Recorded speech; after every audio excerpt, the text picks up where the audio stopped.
다 함께 묵도하심으로 예배를 하나님께 드리시겠습니다.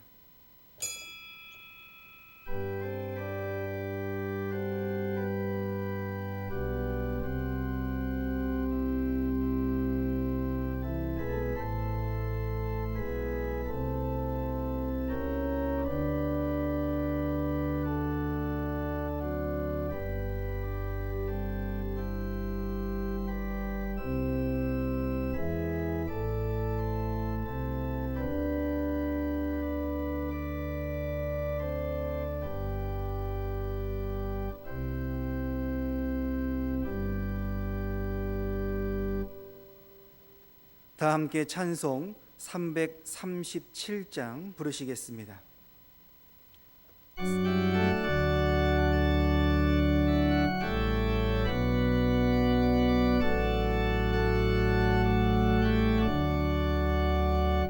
내 모든 시험 무거운 짐을 주 예수 앞에 아뢰이며 근심에 쌓인 날 돌아보사 내 근심 모두 맡으시네.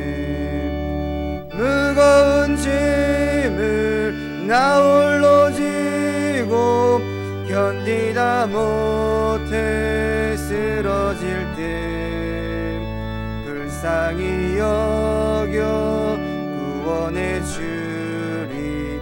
은혜의 주님 오직 예수. 내 모든 괴로움 닥치는 환난 주 예수 앞에 아뢰이며 주께서 친히 날 구해 주사 넓으신 사랑 베푸시네. 무거운 짐을 나 홀로 지고 견디다 못해 쓰러질 때 불쌍히 여겨 구원해 주리. 은혜의 주님 오직 예수. 내 짐이 점점 무거워질 때 주 예수 앞에 아뢰이며 주께서 친히 날 구해 주사 내 대신 짐을 져주시네. 무거운 짐을 나 홀로 지고 견디다 못해 쓰러질 때 불쌍히 여겨 구원해 주리. 은혜의 주님 오직 예수. 마음의 시험 무서운 죄를 주 예수 앞에 아뢰이며 예수는 나의 능력이 되사 세상을 이길 힘주시네. 무거운 짐을 나 홀로 지고 견디다 못해 쓰러질 때 불쌍히 여겨 구원해 주리. 은혜의 주님 오직 예수. 이 시간에는 방경정 선생님 나오셔서 기도해 주시겠습니다.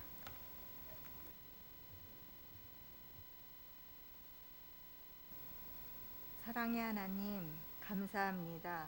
한 주간도 주님의 은혜 안에 살게 하시고 이 시간 예배의 자리로 인도해 주심을 감사드립니다. 세상의 시선을 빼앗겨 욕심을 내세우다 감사를 잃어버린 어린석음을 용서하여 주옵소서. 코로나로 인하여 소란한 세상에 거친 파도가 하루속히 잠잠케 하여 주셔서 하나님의 살아계심을 모든 이들이 깨닫게 하소서. 단위에 세우신 목사님을 성령 충만케 하셔서 말씀을 사모하는 이들이 은혜의 말씀이 단비처럼 내리게 하소서. 예배의 시종을 주님께 맡기오며 내 삶의 주인이 되시는 예수님의 이름으로 기도드립니다.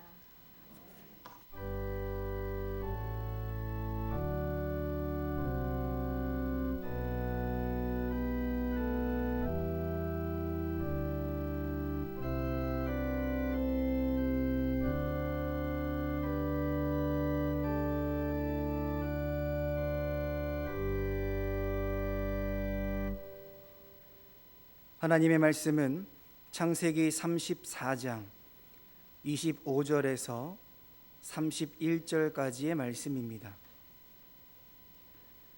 창세기 34장 25절에서 31절까지의 말씀입니다. 제가 봉독하도록 하겠습니다. 제3일에 아직 그들이 아파할 때에 야곱의 두 아들 디나의 오라버니 시몬과 레위가 각기 칼을 가지고 가서 몰래 그 성읍을 기습하여 그 모든 남자를 죽이고 칼로 하몰과 그의 아들 세겜을 죽이고 디나를 세겜의 집에서 데려오고 야곱의 여러 아들이 그 시체에 있는 성읍으로 가서 노력하였으니 이는 그들이 그들의 누이를 더럽힌 까닭이라. 그들이 양과 소와 나귀와 그 성읍에 있는 것과 들에 있는 것과 그들의 모든 재물을 빼앗으며 그들의 자녀와 그들의 아내들을 사로잡고 집 속의 물건을 다 노력한지라. 야곱이 시몬과 레위에게 이르되 너희가 내게 화를 끼쳐 나로 하여금 이 땅의 주민 곧 가나안 족속과 브리스 족속에게 악취를 내게 하였도다. 나는 수가 적은즉 그들이 모여 나를 치고 나를 죽이리니 그러면 나와 내 집이 멸망하리라. 그들이 이르되 그가 우리 누이를 창녀같이 대우함이 옳으니까. 아멘. 담임 목사님 나오셔서 가정의 위기라는 제목으로 말씀 선포해 주시겠습니다.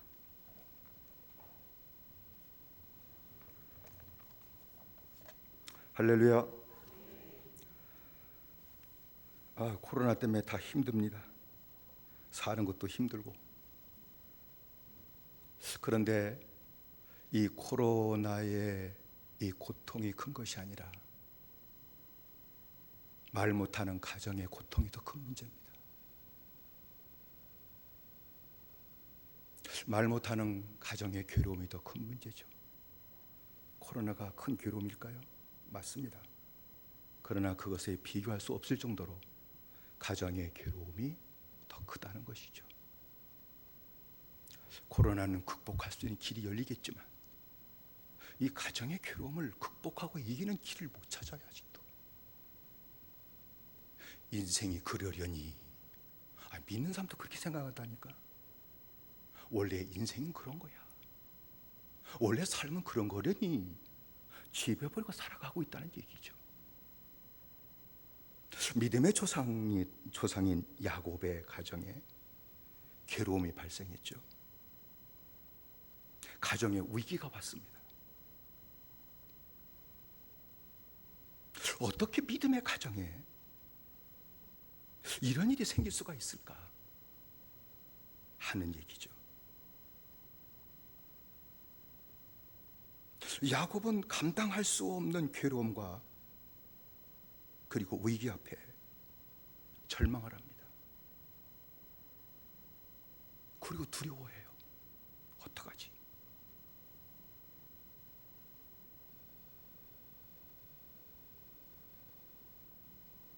근데 하나님께서 그 야곱의 가정에 위기에 처하게 될 때에 나타나셔서 내 가정의 괴로움과 위기가 무엇인지를 주님이 알려주세요. 야, 뭐 때문에 생긴 건지 아니? 위기의 이유를, 원인을 알려주셔요. 그리고 나서 그 가정의 위기와 괴로움을 주님이 해결해 주셨습니다.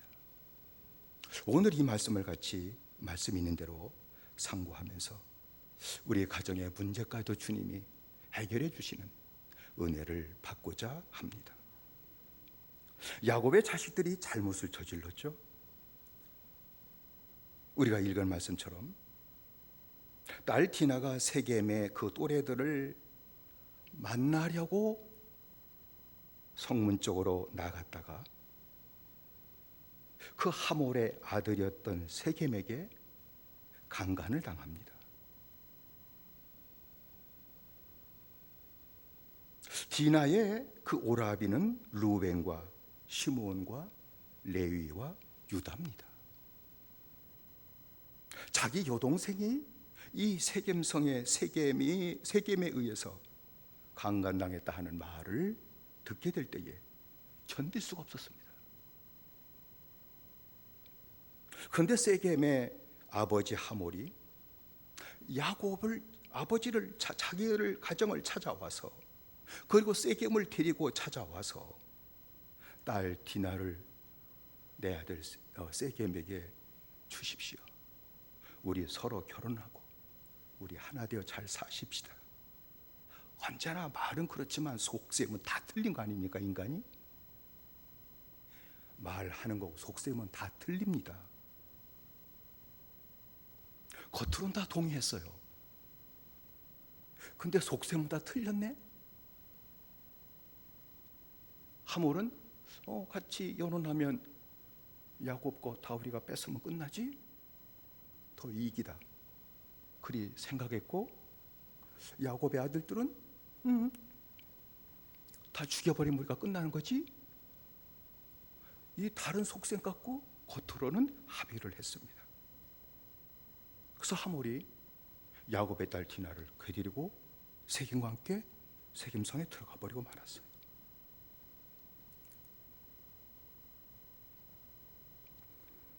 그때 야곱의 아들들은 세겜의 아버지 하몰에게 우리는 할례 받지 않은 자에게 딸을 주는 법이 없으니 할례를 받으면 주겠다 하고 괴계를 꾸미지. 그리고 하나님의 언약인 이 거룩한 의식 할례를 지 원수 갚는데 사용을 해버려요. 참 믿음 떠나면 사람이 얼마나 추악해지는지를 보여주는 것 아닙니까? 뭐 속셈은 다 이익을 생각했다니까 세겜성 사람들이 야곱의 뜻을 따라 다 할례를 받았어요. 3일째 된 날이 제일 고통스러운 날 아닙니까? 일어나지도 못하고 움직이지도 못하게 될 때에 디나의 그 오라비 시므온과 레위가 급습합니다. 칼을 가지고 들어가 가지고 하몰을 죽여요. 그리고 그 아들 세겜을 죽여버렸습니다. 그 성의 남자들을 다 죽여버렸어요. 왜? 움직이지 못하니까. 누워서 떡 먹기겠죠? 그리고 자기 누이 디나를 데리고 나왔어요. 근데 또 다른 야곱의 다른 아들들은 뒤따라 가서 다 약탈해 왔네요. 가축부터 좋은 것은 다 가지고 와버렸어요. 이게 믿음의 가정에서 일어났던 일이에요.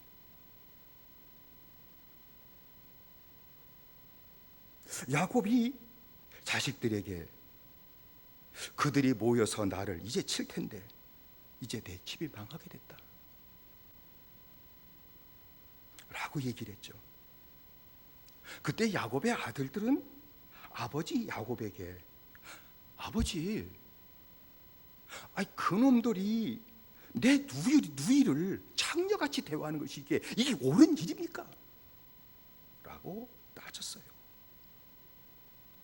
그리고 했던 말이 저놈들이 우리에게 악하게 행했으니까 우리도 악하게 대하는 것이 마땅하지 않냐? 라고 아버지한테 되돌아서 얘기했어요. 앞뒤 정세를 생각하지도 못하죠. 참 철이 없죠. 이게 믿음의 자녀들이었어요. 야곱은 자식들을 원망을 해요.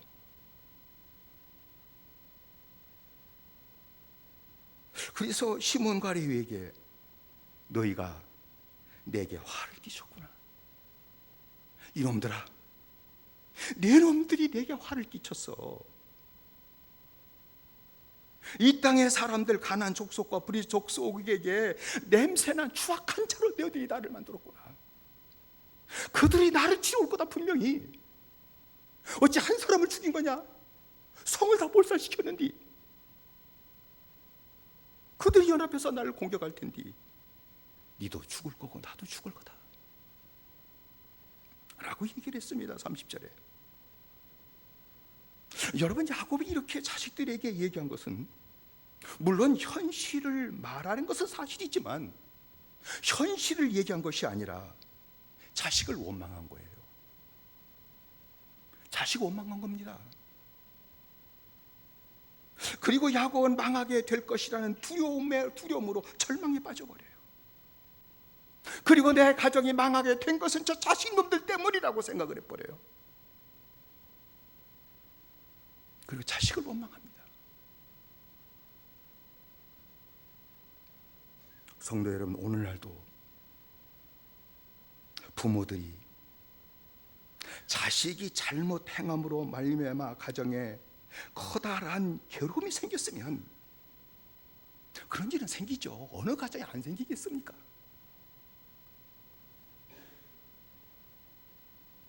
야곱처럼 철없는 자식에게 책임을 전가하는 것은 옳지 않아요. 철없는 자식을 원망하는 것도 옳지 않아요. 물론 자식이 잘못해서 발생한 사건이고, 그리고 그것이 내 가정의 위기가 될 것이라는 것도 사실을 알지라도 자식을 원망하고 하는 것은 옳지 않다 하는 말이에요. 여러분, 본래 자식은 철이 없어요. 여러분, 자식 중에 철든 자식 있어요? 아이고, 늙어 죽어도 철은 안 들어. 철분 아무리 먹어도 철은 안 들어. 철이 없으니까 자식이라고 하는 거예요. 자식은 철이 없고 자라는 중에 있기 때문에 언제든지 부모의 보살핌과 가르침이 필요한 것이 자식들이에요. 이런 자식에게 부모가 잘못했을지라도 책임을 전가한다, 원망한다, 그건 하나님의 뜻은 아니다. 성경이 우리에게 얘기하는 것이 이제 읽겠습니다만, 그것은 하나님의 뜻이 아니다. 사실이라 할지라도 그렇게 하는 것은 하나님의 뜻은 아니다. 그건 옳은 것도 아니다. 그건 어리석음이다 하는 것을 성경이 우리에게 가르쳐 주는 겁니다. 야곱은 가정에 발생했던 괴로움과 그리고 그 위기가 자식 때문이라고 생각하게 되게 될 때에 하나님은 그에게 이렇게 깨우쳐 주셨어요. 야, 네 가정의 문제가 자식의 문제가 아니다. 야곱, 내 문제다. 이렇게 말씀하시는 거예요. 부모인 야곱, 네가 문제다. 그렇게 말씀하신 거예요. 야, 자식의 잘못 때문이냐? 그거 사실일 수 있다. 그러나 실제적으로는 내 문제다라고 얘기한 거예요. 내가 문제다라고 얘기한 거예요. 자식의 죄 때문에 발생한 일이냐? 아니다. 내 죄 때문에 발생한 일이다 라고 주님이 알려주셔요. 하나님께서는 야곱에게 가정에 발생한 그 큰 괴로움과 그 고통은 믿음으로 살지 않은 야곱, 내 죄 때문이야, 그렇게 깨우쳐 주신 겁니다.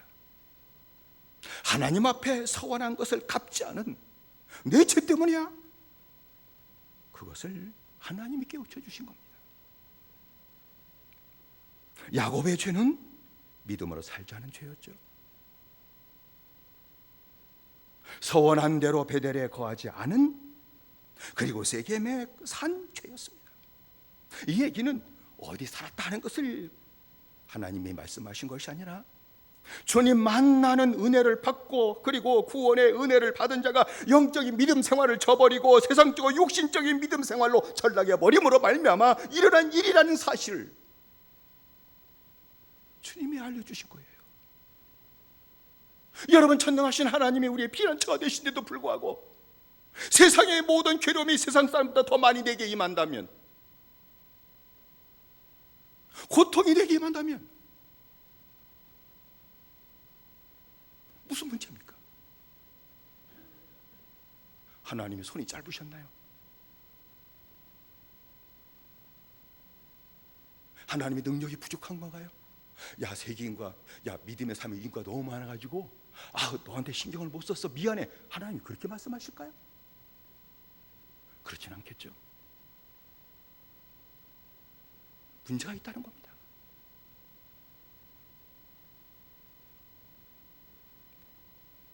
우리가 모두가 아는 것처럼 야곱은 부모에게서 쫓겨나다시피 집을 떠나서 외삼촌 집으로 가던 중 첫날 밤을 베델 광야에서 노숙을 했습니다. 하나님께서는 참 그를 불쌍히 여겨주셔서 만나주셨죠. 그리고 실제 봐야 될 것을 다 보게 하셨어요. 정말 신령한 것을 다 보게 하시고 하나님의 축복의 말씀까지 받았어요.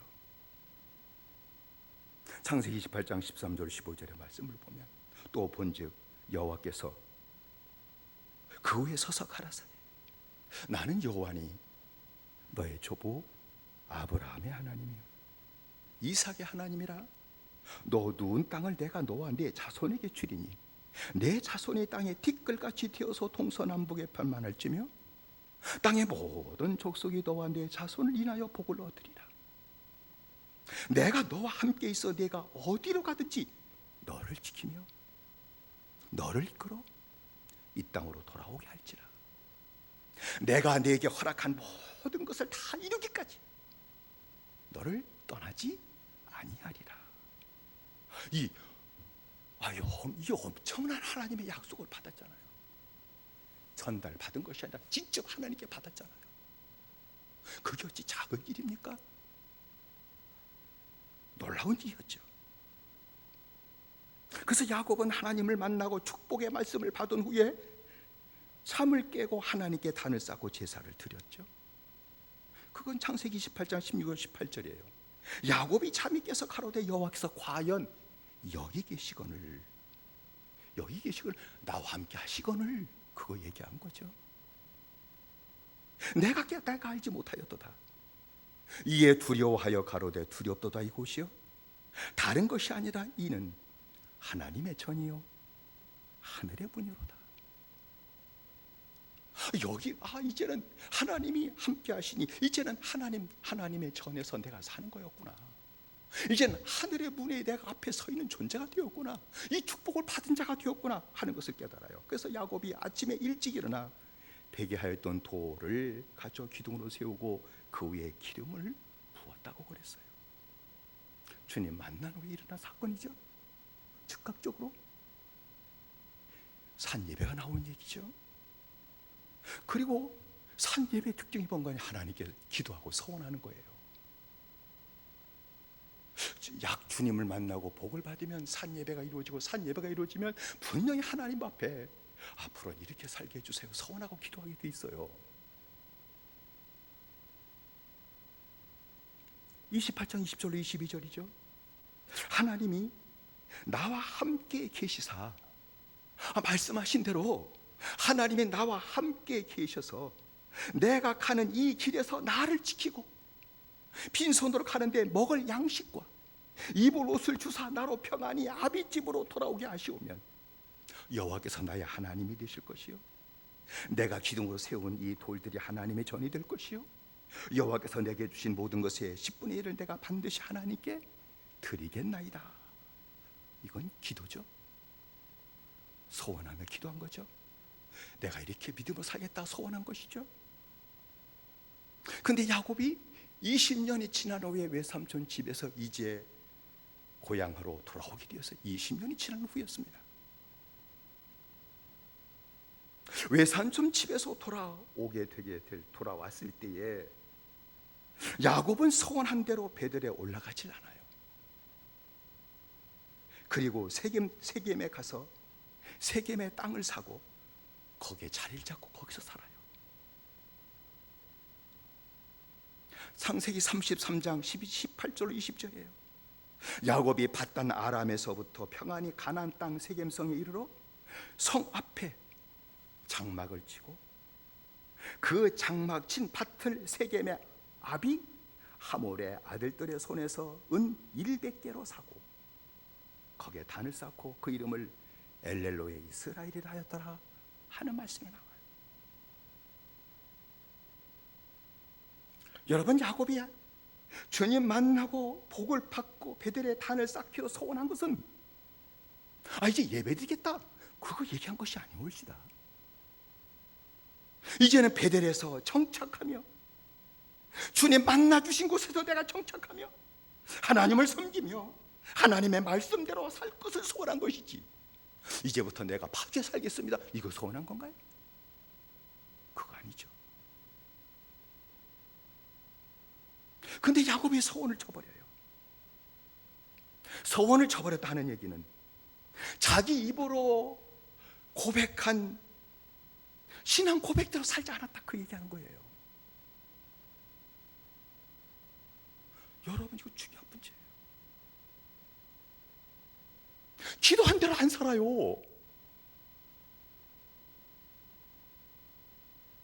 이거 기도요구니까 그렇게 해도 되는 겁니까? 야곱의 문제가 이거예요. 오늘날 믿음의 가정에 위기가 생기다면 이거예요. 기도는 예배용이고 그대로 안 살아도 되는 겁니까? 이게 야곱의 문제였어요.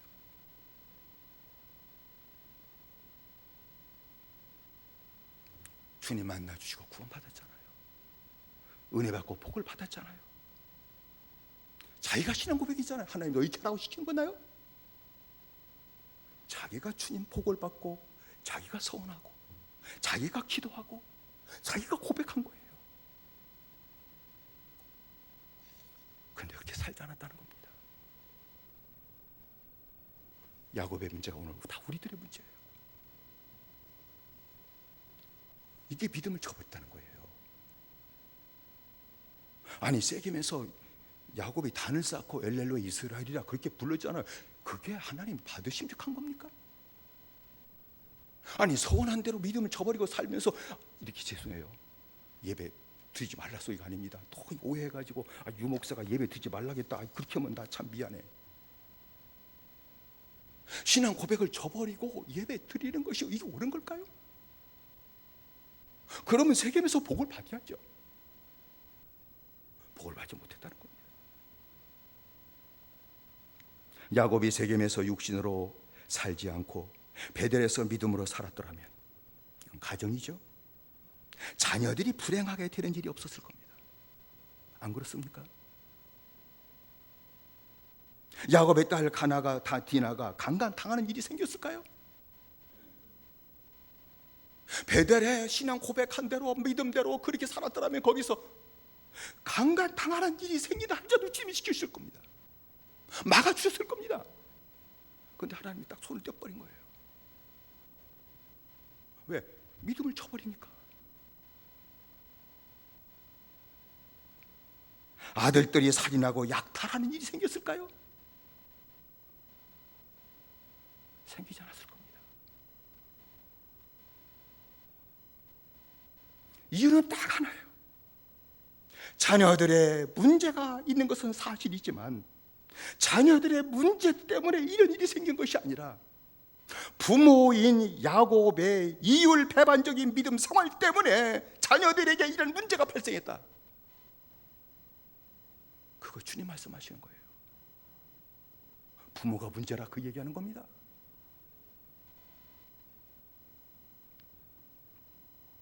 이율배반적이에요.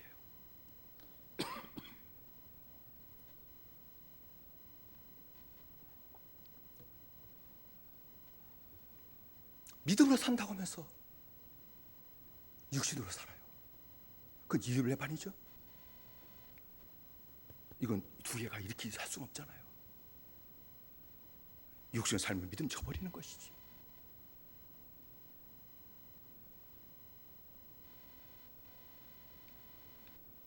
그러므로 자식의 잘못으로 문제가 발생하면 이런 일이 생기면 안 되겠지만, 만일 자식의 잘못이 있어요, 자식이 잘못 행했어요, 그래서 문제가 발생했어요. 자식이 잘못 행함으로 문제가 발생했을지라도 자식의 문제라고 생각하지 말고 자식을 원망하지 말라, 그 말입니다. 부모가 믿음으로 살지 못한 데서 온다는 겁니다. 꼭 그렇게 생각하십시오. 내가 믿음으로 살지 못했구나.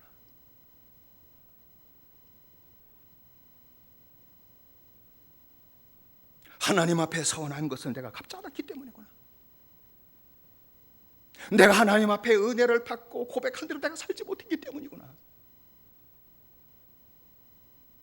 주님께서 그거 가르쳐 주고자 하시는 겁니다. 믿음의 조상이었던 야곱을, 그 추한 모습을 성경에 기록한 것은 다 은혜 받은 사람들이 가정의 위기를 당하는 이유가 여기 있다. 그거 하나 가르쳐 주시려고. 이건 야곱 하나에서 나오는 것이 아니라 믿음으로 사는 모든 가정에 언제나 일어날 수 있는 사건이다 하는 것을 알려주시고자 하신 것이 아니겠습니까? 야곱은 그 은혜를 받고도 하나님께 불순종하고 자기 입으로 서원한 것을 번역한 죄인이지만, 근데 하나님은 그럼에도 불구하시고 죄를 지은 야곱을 사랑하셔요. 그것이 바로 오늘 우리에게 주시는 위로의 말씀이에요. 야곱을 불쌍히 여겨주셔요. 신앙 고백한 것을 변역한, 그것도 은혜 받지 못했으면 그러려니 하는데, 큰 은혜를 받은 자가 신앙 고백을 변역하고 신앙생활이 바뀌어지게 되게 될 때에 참 나쁜 놈이다 라고 할 만도 한데, 주님은 불쌍히 여겨주시고 사랑하셔서 찾아오십니다. 이 은혜가 지금 임하게 되시기를 주의 이름으로 축원드립니다. 하나님께서 야곱의 문제를 해결해 주셔요. 그리고 가정의 위기를 해결해 주셔요. 이 위기가 회복되는 길이 어떤 길인지를 주님이 가르쳐 주셨어요. 오늘 이 말씀에 가르쳐 주셔요. 이 말씀의 은혜를 받으시길 바랍니다. 이것이 하나님의 은혜요, 하나님의 인자하심이라고 말씀드릴 수 있습니다. 하나님은 야곱에게 어디서부터 잘못되었는지를 알게 하시기 위해 주셨던 말씀이 35장이죠. 1절. 일어나 베델로 올라가라, 한마디 말씀이에요. 그 한마디 말씀으로 야곱의 문제가 어디서 시작됐는지를 알려주신 거예요.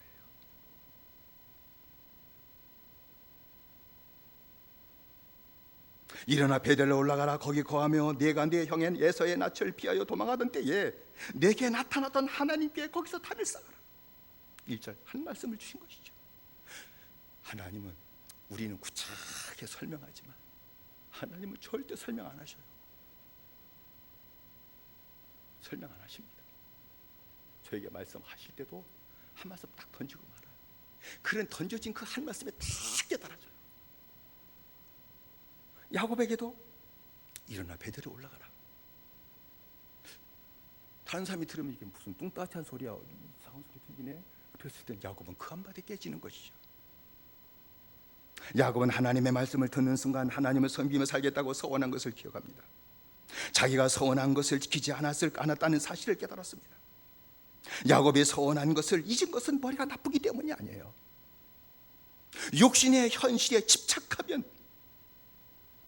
영의 눈이 어두워져서 서원한 것을 잊어버려요. 여러분, 집착하면 다 잊어버리기도 있어요. 노는데 집착하면 공부하는 거 다 잊어버려요. 학생들은 연애질에 집착하면 다른 거 다 잊어버려요. 안 그래요? 우리 다 장로님이 소시적 그랬나 보다. 다 잊어버리는 거예요. 믿음의 사람도 육의 생활에 집착해버리면 서원이고 나발이고 다 잊어버려요. 머리에서 마음에서 털끝만큼도 생각이 안 나요. 야곱의 문제가 그거예요. 이젠 다 평안이 회복되고 이제 많은 때를 가는데 어디에서 잘 살아서 내 자녀를 잘 되게 하고 복되게 살까, 거기에 육신을 사는데 집착하니까 결국은 세겜에 머무른 거예요. 잘 될 줄 알았지? 잘 될 줄 알아 생각했어요. 자녀도 잘 될 거라고 생각했고, 이제 번성하고 이길 거고, 이제는 하나님의 복이 더 많을 거라고 그렇게 생각을 했어요.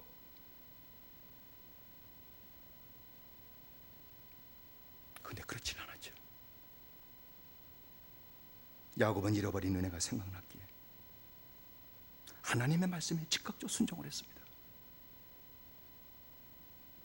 자녀들에게 이방 신상을 버리고 자신을 정결케 하고 의복을 바꾸고 베델로 올라가자고 제안합니다. 35장 2절로 3절이죠. 야곱이 이에 자기 집 사람과 자기와 함께한 모든 자에게 이르되 너희 중에 이방 신상을 버리고 자신을 정결케 하고 의복을 바꾸라. 우리가 일어나 베델로 올라가자. 나의 환난 날에 내 경답하시며 나의 가는 길에서 나와 함께 하신 하나님께 내가 거기서 단을 쌓으려 하노라 라고 얘기를 합니다. 베델로 올라가자 하는 얘기는요, 회개를 의미하는 거예요. 야곱이 회개했다는 겁니다. 아버지가 회개하는 것을 보고 자식들도 회개했다, 그 얘기하는 거예요.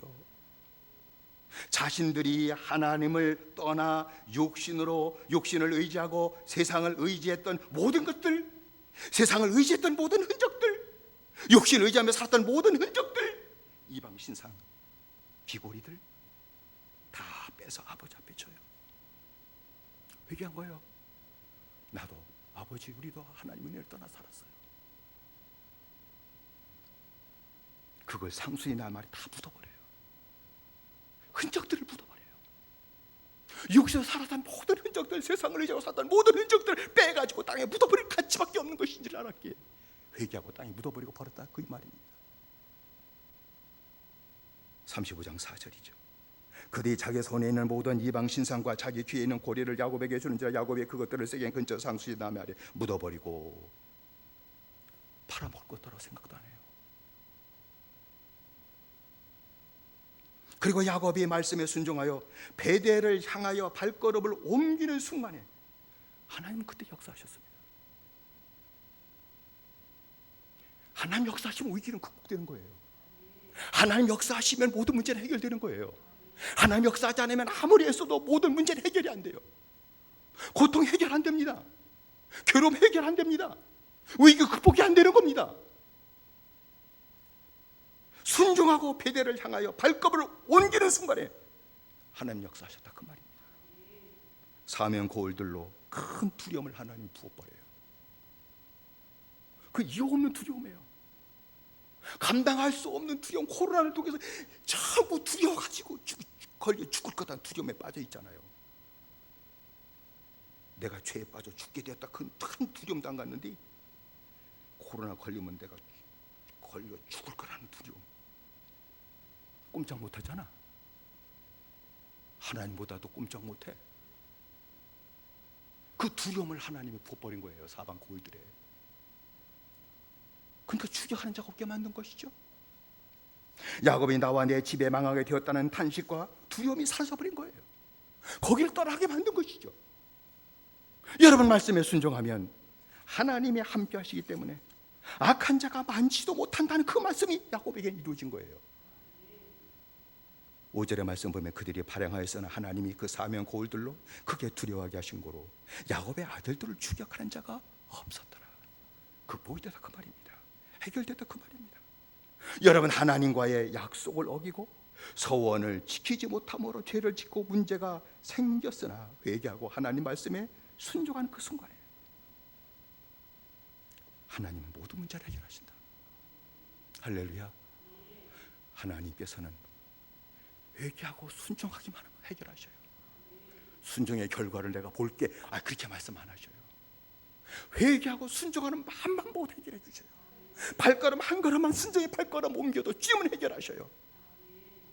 베델까지 올라가는 거 보고 내가 해결할게, 그렇게 말씀 안 하셨어요. 만일에 야곱이 하나님의 말씀에 순종하지 않았다면 하나님께서는 아무런 일을 하지 않았을 거예요. 베델로 올라가라. 알았어요. 내년에 해요. 그랬더니 주님은 아무런 일을 하지 않았을 거예요. 주님이 마련해서 야곱에게 주셨던 그 해결책도 아무런 소용이 없었을 거예요. 그렇지 않습니까? 소용없습니다. 순종하더라도 즉각적 순종하셔야 됩니다. 즉각적인 순종이에요. 미루면 말 같은 답니다. 연기하면 말 같은 답니다. 이삭을 제물로 바치라고 할 때 즉각적으로 순종해요. 알아야 아브라함도 조금이라도 연기하면 마귀가 주는 생각에 나를 사유할 것이라는 것을 알아요.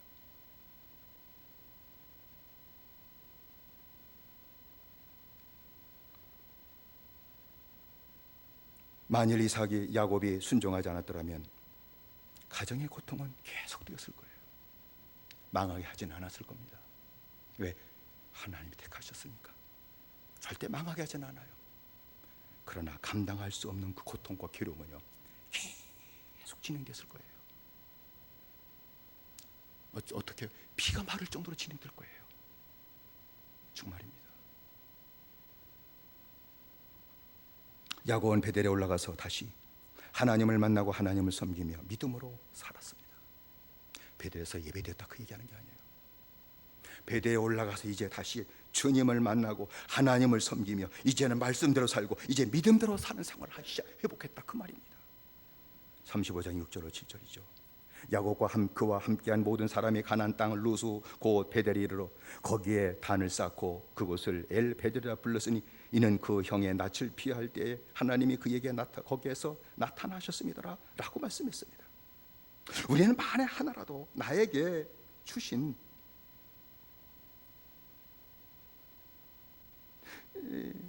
이 자식들이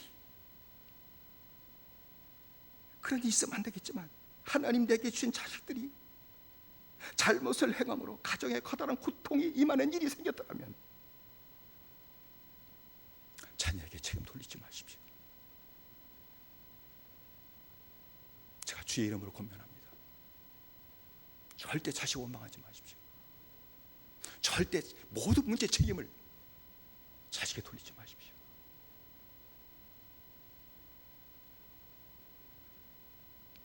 그리고 자식을 원망하고 불평하는 것은 옳지 않습니다. 그건 어리석은 자입니다. 그건 어리석은 부모입니다. 발생한 문제를 더 악화시켜서 자녀를 망하게 할 겁니다. 그리고 부모 망할 겁니다. 불평과 원망은 다 망하게 하는 겁니다. 안 그래요? 망하게 하는 겁니다. 아내 원망하면 아내 망하고 나도 망하는 겁니다. 남편 원망하면 남편 망하게 하는 거 나도 망하는 겁니다. 자식 원망하면 자식 망하게 하는 겁니다. 나도 망하는 겁니다. 원망할수록 나를 망하는 겁니다. 그 믿음 없는 자예요. 어리석은 자예요.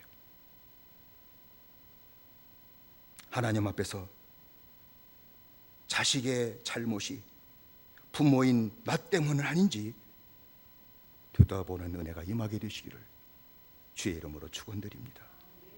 나 때문이에요. 나 때문입니다. 저도 인생 다 마지막 살아가고 있으면서 자식 문제는 다 나 때문이었구나. 그건 제가 철저히 깨닫는 거예요. 내가 더 정신 차리고 내가 더 믿음으로 살았더라면 자식의 길을 내가 이렇게 만들지 않았을 텐데. 그건 100% 제가 느끼는 겁니다. 지금도 좀 더 일찍 은혜를 받았더라면, 좀 더 주님 앞에서 거룩하게 사는 생활을 내가 회복했더라면 부모로서 자식이 어떻게 대하고 어떻게 이끌어줬을지를 내가 아름답게 했을 텐데 그렇게 하지 못한 건 나 때문이에요.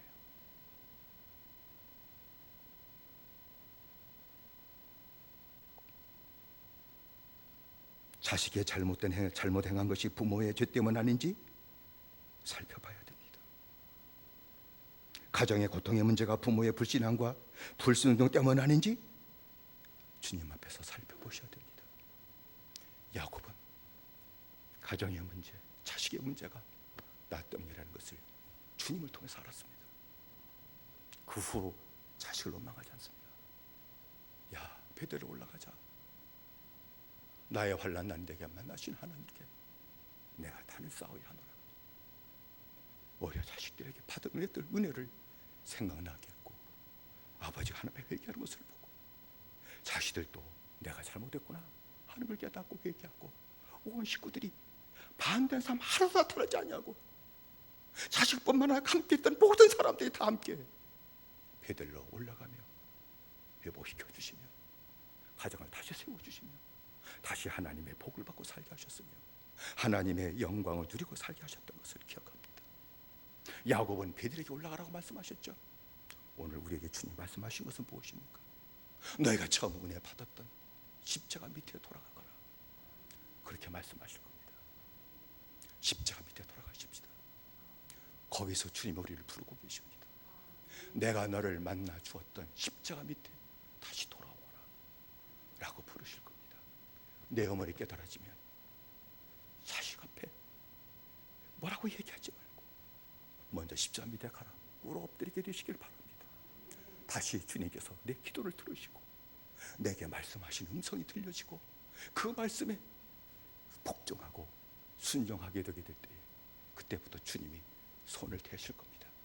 능력에 많으신 손으로, 사랑에 많으신 손으로 해결하게 될 때 상처가 나지 않게 해결해 주실 것이며, 고통이 없게 해결되게 하실 것이며, 서로에게 아픔이 없게 해결하게 하시는 하나님의 축복을 허락하실 줄로 믿습니다. 야곱의 이 모습은 우리에게 너무나도 커다란 무기가 되는 말씀입니다. 우리도 그렇게 살기 때문입니다. 야곱을 만나시고 역사하셨던, 다시 베드로가 올라가라고 하셨던, 다시 가정의 위기를 극복하게 하시고 그 모든 괴로움과 고통을 다시 해결하셨던 그 주의 음성을 다시 한번 들으시고 십자가에 가까이 나가심으로 내 가정의 위기도 해결해 주시고 내 가정의 고통도 해결해 주시고 내 가정의 괴로움도 거둬주시되 아무런 상처도 없이 거둬주시는 하나님의 축복이 다시 한번 저와 여러분의 이 어려운 가운데 임하게 되시기를 주의 이름으로 축원을 드립니다. 기도하십시다. 우리 함께 합심해서 기도하십시다.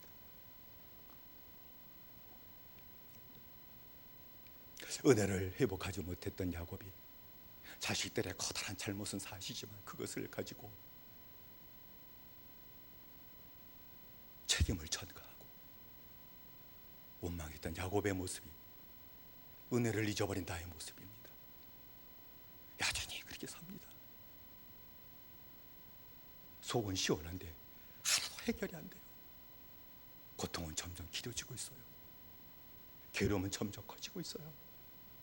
그것은 주님의 손을 대지 못하심이 아니라 주의 말씀을 따라가지 않았기 때문이 아닙니까? 이 시간 깨닫게 하시는 대로 주여 다시 한번 나를 만나주시고 회복의 길을 가르쳐주시고 십자가 밑에 돌아가게 하시며 내 죄가 무엇인지 알게 하시고 내 허물이 무엇 때문인지 다시 한번 깨닫게 하시고 자식을 그렇게 받아서 내 자신을 깨닫게 하시고 십자가 밑에 돌아가시는 일을 달라고 우리가 주 세 번 부르고 함께 기도하십시다.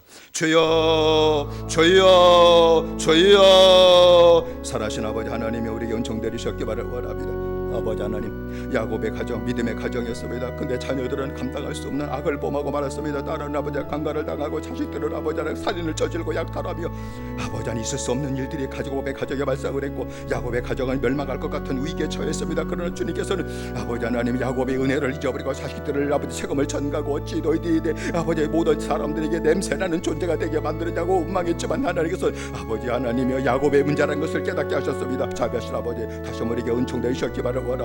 내 허물이 보여지게 하셨기 원합니다. 가정의 모든 괴로움과 아픔이 아버지 내 허물임이 보여지게 만드셨기를 원합니다. 내 잘못임을 깨닫게 하셨기 원합니다. 자식의 커다란 잘못을 저졌을지라도 아버지 부모인 내 허물 때문이며 내 불신앙 때문이며 이 배반적인 가정으로서는 신앙생활 때문이었음을 다시 한번 깨닫게 하시고 아버지 하나님이여 다시 좀 밑에 돌아감으로 말미암아 회복시켜 주시고 이제 아버지 순종할 말씀 우리가 허락하심으로 말미암아 순종하게 될 때 모든 문제가 해결되게 하시고 아픔과 상처 없이 해결하신 하나님 놀라운 축복을 온전히 다 받아 누릴 수 있도록 다시 한번 역사하시고 하나님 은혜 내려 주옵소서. 예수님의 이름으로 기도드리옵나이다.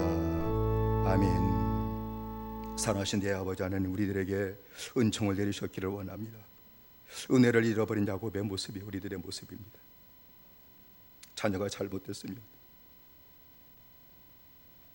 책임을 전가해버리고 자식을 원망했습니다. 서로를 원망했습니다. 네가 그래서 그런 거야. 이것이 야곱의 모습이 우리 때 모습 아닙니까? 야곱을 깨우쳐 주시고, 야, 자식이 흉악한 죄를 저질렀을지라도 그건 자식 때문이 아니라 너 때문이야. 그렇게 깨우쳐 주시고 다시 베드로 올라가게 하셨던 것처럼 우리에게도 이 은혜를 허락해 주옵소서. 나 때문에 자식들이 가지 말아야 할 길을 걸어갔다는 것이 보여지게 하시옵소서.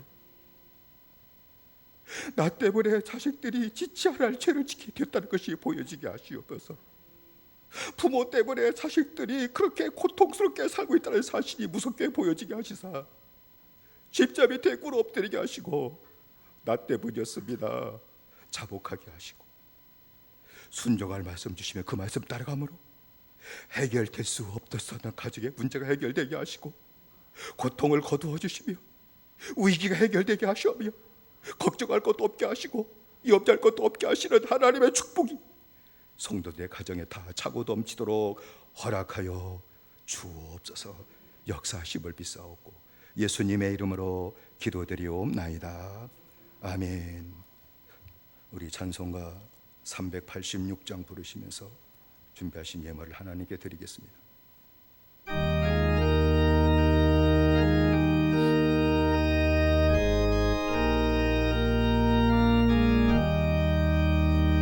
만세 반석 열린 곳에 내가 숨어 있으니 원수 마귀 손 못대고 반란 풍파 없도다.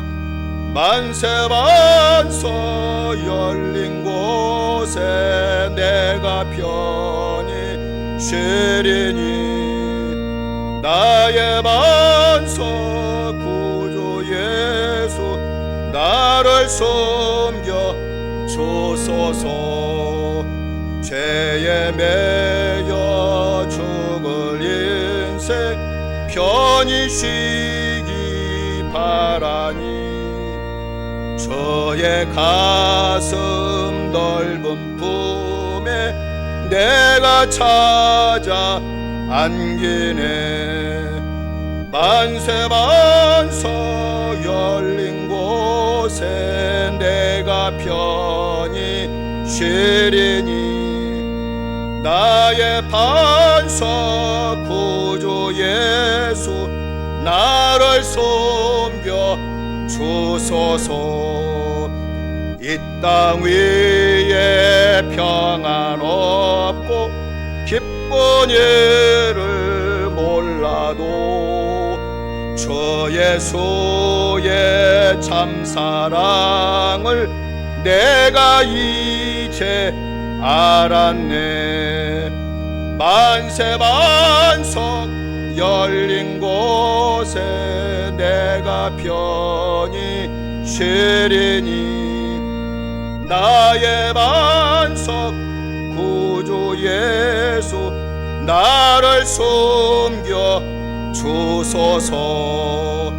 험한 풍파 지나도록 순풍으로 도우사 평화로운 피난처에 길에 살게 하소서.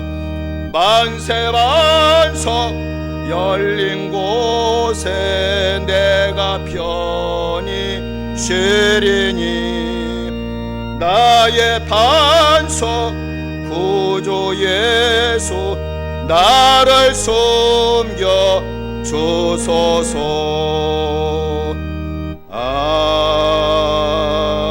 아멘. 사랑하신 아버지 하나님, 우리의 눈을 열어 주옵소서. 십자가가 보이지 않습니다. 내 주님 달리신 십자가 보여지게 하시사 그 앞에 꿇어 엎드리게 하시옵소서. 십자가는 언제나 내 앞에 있는데 눈이 멀어 보지 못합니다. 내 눈을 열어 피 흘려 달리신 주님의 십자가 보게 하시고 그 밑에 엎드려 흘리신 보혈을 내게 뿌려주시고 다시 정결케 하시고 다시 하나님이 함께 하시는 축복의 삶을 회복하게 하여 주옵소서.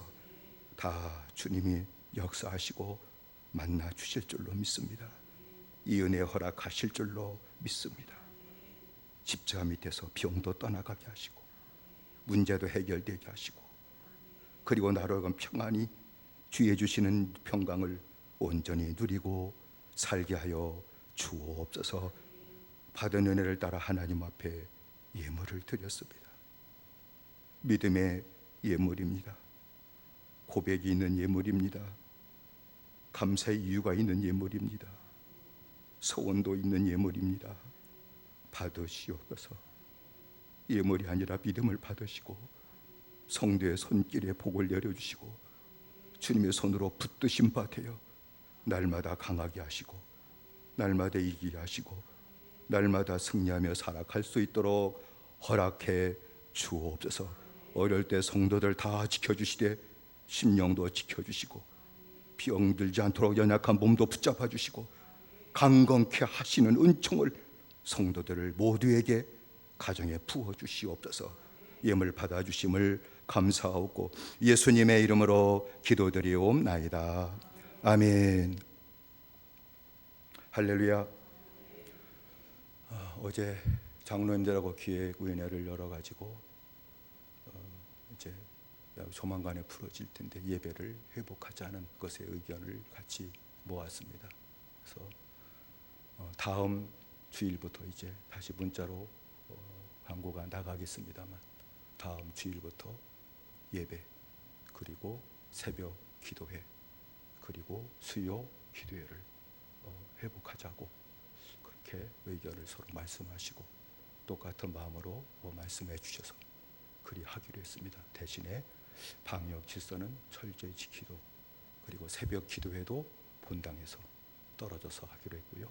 수요 기도회도 3층 좁은 공간에서 하기보다도 본당에서 넓게 서로 방역을 지키면서 이제 기도 생활, 예배 생활을 하도록 그렇게 했으니까 이제 공고 나가고 광고 나가시면 참조하셔서 다음 주일부터 다시 서로 권면하시고 믿음 생활에 힘을 다하시기를 부탁드리겠습니다. 기도하십시다. 이제는 우리 주 예수 그리스도의 은혜와 하나님의 사랑하심과 성령의 감동하심이 주의 음성을 듣고 다시 십자 밑에 꿇어 엎드림으로 위기를 극복하게 하시고 괴로움을 거둬주시는 축복받기를 원하시는 사랑하는 모든 성도들과 가정과 자녀 위에 영원히 함께 하시기를 간절히 축원하옵나이다. 아멘.